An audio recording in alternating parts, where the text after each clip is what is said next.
guys, Danny Johnson here, and today we're going to be working on our project Mustang GT and discuss the crank and will not start situation. So the car was running just fine, but the other day when I went to turn it on, it would not start. So I figured I'd make a video on what to look for. Okay, so one of the very most common reasons a car will not start is the battery. And so there's a few things you want to know about the battery. First of all, where to locate it. Sometimes it's in the front engine bay here. Sometimes they have it hidden up by the front cowling. Other times it's in the trunk of the car, depending on the car. And on some cars, like the Ferraris, some of them have it inside the kick where your feet go on the passenger side.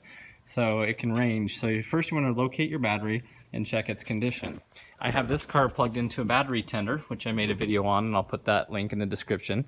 So I know the battery is fully charged, but that's the first thing you'll want to look at. Concerning the battery as well, you want to make sure that the cable ends are tight.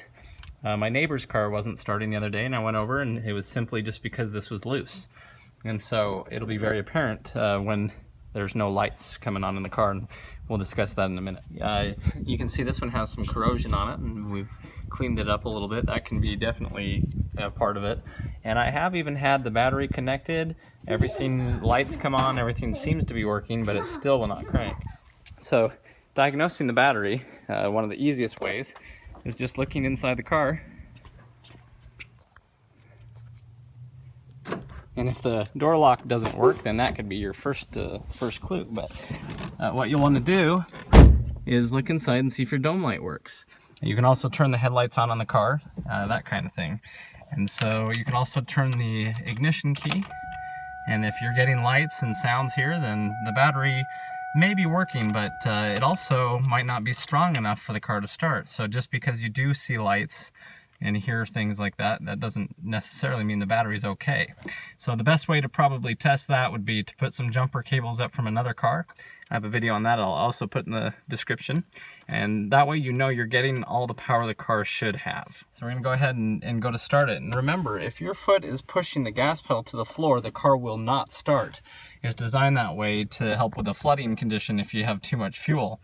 So make sure you're not pumping or have your foot, completely against the gas pedal. So if it'll crank,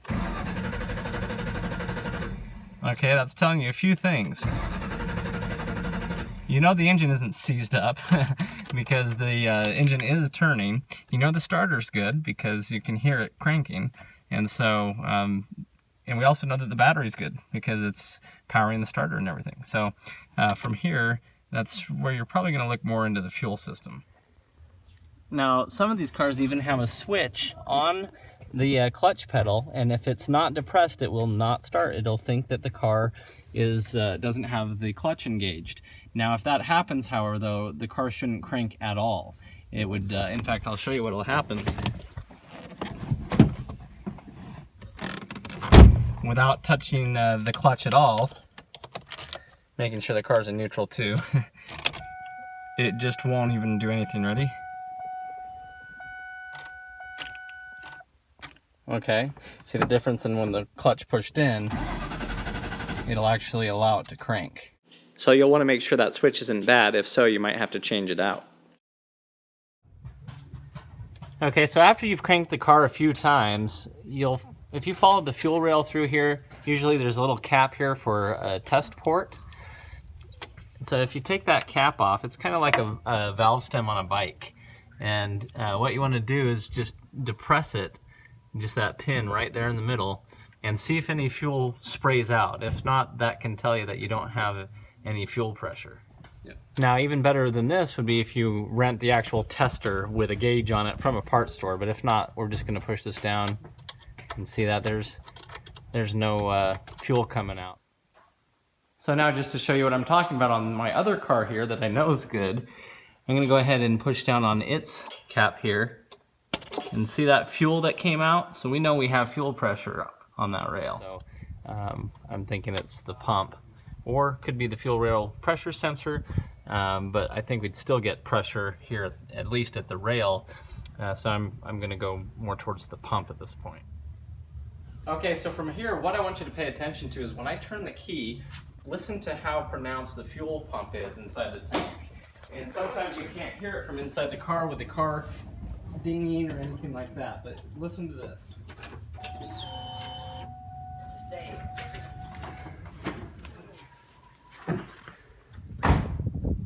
So now we're going to go ahead and do it on this car, and pay attention. You might hear it clicking from a relay, but listen for that fuel pump sound like the other car had.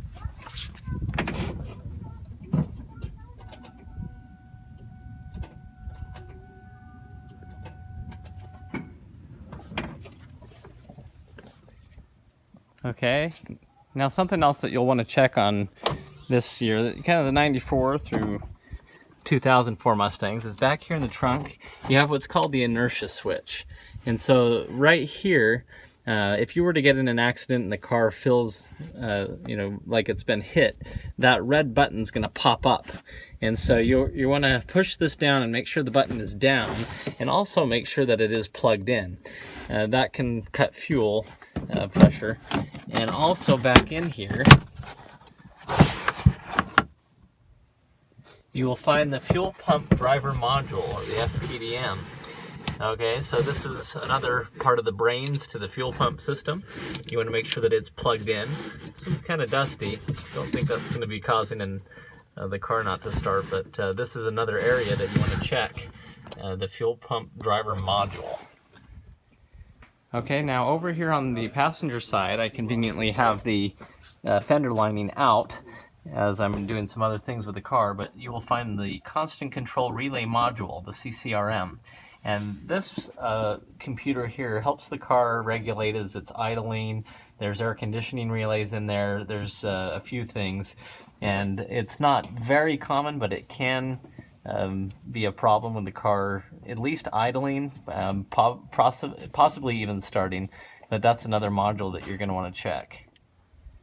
Okay, there's also some other sensors under here that are going to help with the car starting, and I've had good luck in the past with unplugging them, and sometimes that's allowed the car to start, and then I know that that's what's causing the problem. So sometimes the car will start even without them attached. Sometimes it'll allow it to start. So if you want to come through to your mass air meter here, push down, unplug it. This is a air temperature sensor, shouldn't have anything to do with it.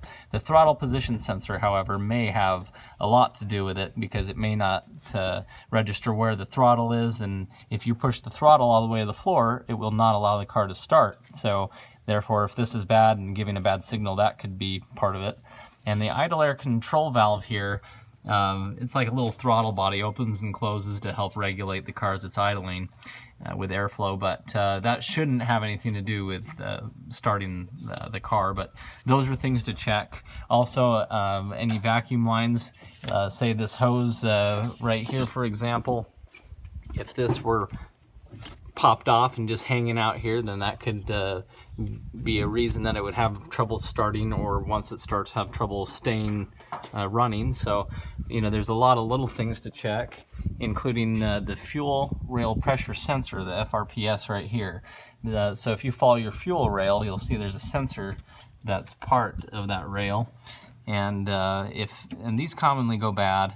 And so that's something, once again, you might try unplugging it and swapping on a different one. It's a common thing to keep the car from getting the fuel pressure that it needs to start. Okay, so for this next step, this is not something I'm personally recommending. Okay, this is attempt at your own risk, because there's some danger involved here.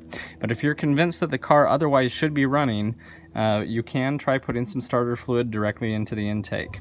So in this case, I'm listening and I hear that the pump is not turning on. I'm pretty sure that it's that. I don't think it's a fuel rail pressure sensor or anything like that. So what I've done is I've removed the intake here.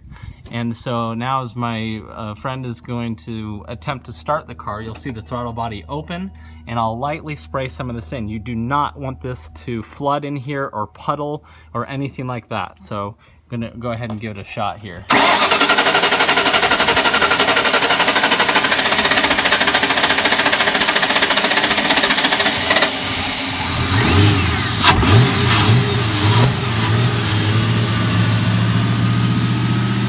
Now it will only run as long as it has fluid, so it will eventually stop once it runs out of that fluid. So we're gonna go ahead and put a new fuel pump in this car, and I do have a video already on that I'll put in the description. Now, funny enough, you heard for yourself, we could not hear the fuel pump turning on this car, but after I shot the starter fluid in and got it running, it's running. So, you know, the car had been sitting for a while. I don't know if the fuel pump still is just very weak or going out or whatnot, so I am able to get it to run. How long it will run, I'm not sure. So sometimes that might be enough just to get it going again. So I'll keep you guys updated. Now there is another sensor that you'll want to check, and it's the crankshaft position sensor.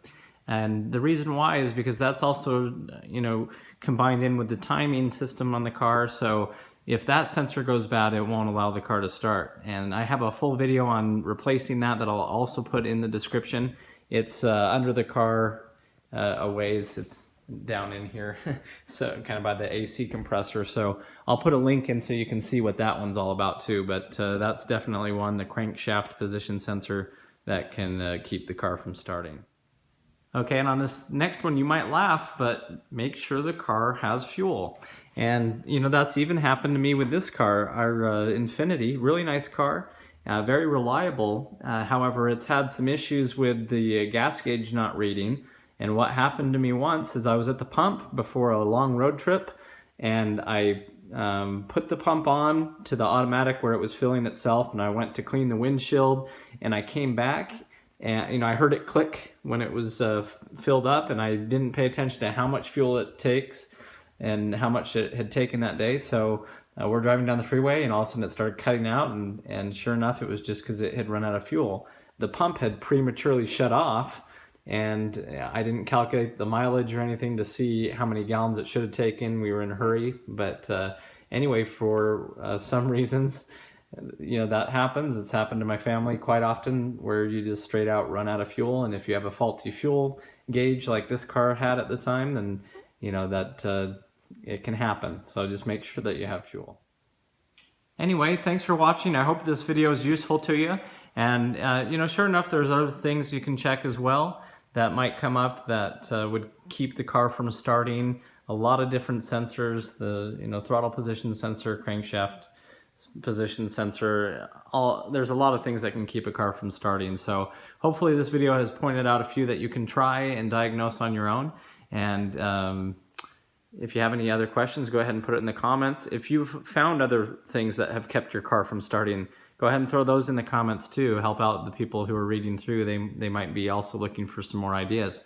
So anyway, thanks for watching. Feel free to subscribe to the channel and check out all the other videos. Thanks again.